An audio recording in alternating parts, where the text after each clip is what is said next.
All right, so Strand 3.2, the essential question is what is an objective and why is it important to have one stated in the lesson plan? So go ahead, pause this video, write down that essential question, and then come back when you are ready.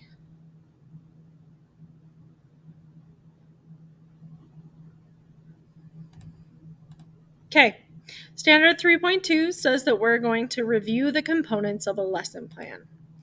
So, a lesson plan. A lesson plan is a description of the activity that includes goals and procedures. Lesson plans might look different from teacher to teacher, but the concept is the same. Okay, so some teachers have a specific format that they follow. They might look different, but they all basically include these main things that we're going to talk about.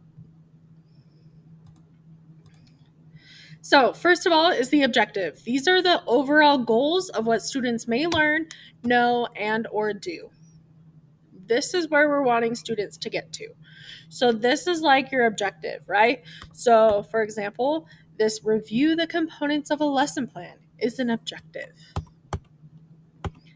Then we have standards. These are concise written descriptions of what students are expected to know and be able to do at a specific stage of their education. Each state and curriculum has their own set of standards that teachers are expected to follow. So, for example, I'm going to show you an example of some of our standards, right?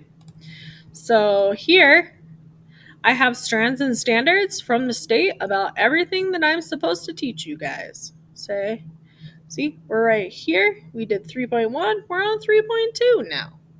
So these are concise and written descriptions of what students are expected to know and be able to do. Lesson plans should be based on standards.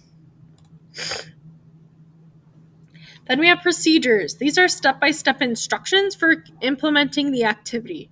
These instructions should be as specific as possible in case you are not always the person giving that lesson, right? So if you have a substitute, the substitute should be able to walk in and do what you would do and how you would do it. The procedure should also be explained to children ahead of time. So this is like, we are going to be doing this activity on this day. On this day, please bring a paper bag or whatever, right? You're explaining the procedure for like what they're going to do before you expect them to do it, because you can't expect them to do stuff if you haven't told them about it. Then you have supplies. These are materials needed to complete the activity. So, specifically for my class, our class together, you are going to need to make sure that you have every material that you will need in your lesson plan. If you are going to need my projector or my whiteboard or whatever, even if you know that it's here at school, you need to let me know that you need those things. Okay? Any printed materials, you can put links and tell me how many to print. Those types of things, that's materials. Then we have what's called a rationale. A rationale explains how the activity benefits the child. So this activity is appropriate for these children because it is helping them with their fine motor skills. They are also learning language arts, right? That's a rationale. Then we have a reflection or an evaluation. This is a review of any activities, including any changes that you might make next time, children's learning, and teachers' learning.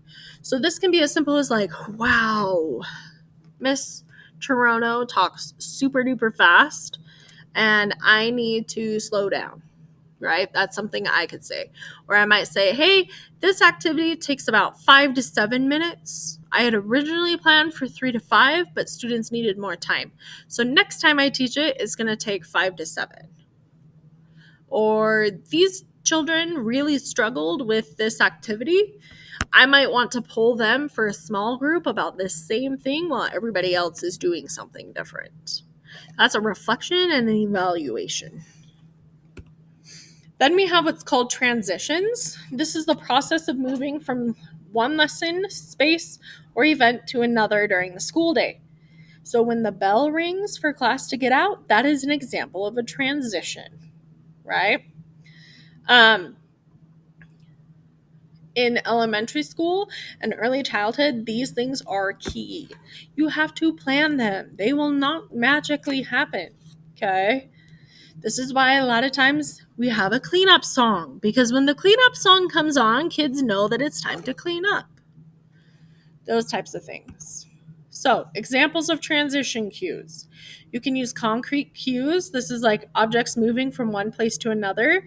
So, this is like hang up your coat as you go inside, tuck in your chair when you stand up and we're about to leave.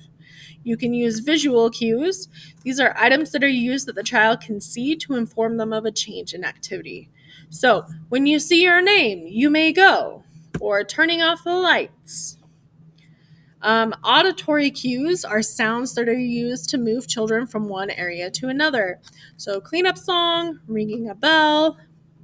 And then we have novelty cues. These involve the use of unusual or new actions and devices to move the children from one activity to another. So, it might be asking a question or having them tiptoe to the door. Those are examples of transitions. All right, that is it. I will come back for 3.3.